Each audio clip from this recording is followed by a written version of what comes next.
À partir d'aujourd'hui, donc, si tu veux bien manger, il y a des gens qui mangent du riz blanc. Il y a des gens que le riz sauté est une nourriture principale. Jusqu'à le jour où on prépare notre nourriture, les enfants ont sursauté que mais aujourd'hui, qu'est-ce qui s'est passé? Il y a des gens qui ne mangent pas forcément la viande. Ne parlons plus des légumes. Les légumes chez eux, c'est quoi? C'est le pétrole. Oui, c'est le diamant, c'est l'or. Les légumes, la viande, le poisson. Ne parlons plus du poulet. Voilà cet enfant pour dire quelqu'un qui avait tout. Mais là, il manque même de quoi manger. Dans toutes les familles, toutes les personnes, tu n'arrives pas à bien nourrir ta famille. Tu n'arrives pas à bien te nourrir. Tu n'arrives pas à bien nourrir tes enfants. Il y a la solution dans la maison de Dieu. Oui, il y a la solution dans la maison de Dieu. Quel que soit ton rang social, il y a la solution dans la maison de Dieu.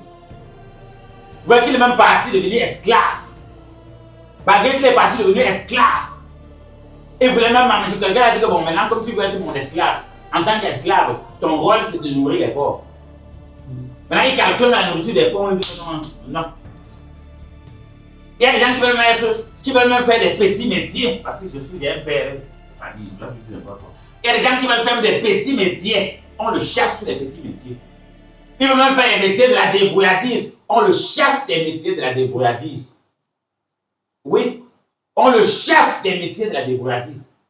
Même les simples travaux ridicules, même les travaux, les petits travaux que tout le monde simplifie. Et puis il y a des gens sur terre qui parlent pour chercher ça. On dit qu'il n'y a pas. Même ce que tout le monde fait, il réussit facilement. Et pas pour faire sa part, il ne réussit pas. C'est les conséquences, c'est ça manger la nourriture des pauvres. Partout et on va le maltraiter, on va le faire souffrir, on va le ridiculiser. À la fin, il sera obligé de laisser. Il va bien trouver des petits métiers, mais même dans le petit métier, on va le maltraiter. On va le ridiculiser. Il sera obligé d'abandonner. C'est ça, comme la nourriture des pauvres, on l'empêche de manger. Quand on t'empêche de manger la nourriture des pauvres, mais la seule chose qu'on attend que tu fasses, c'est que tu meurs. Vous êtes la finalité du combat spirituel. L'ennemi en face dans le combat spirituel veut te tuer. Il veut tuer tes enfants. Il veut tuer ta famille. Il veut éteindre ton nom. Voilà le vrai combat qu'on mène.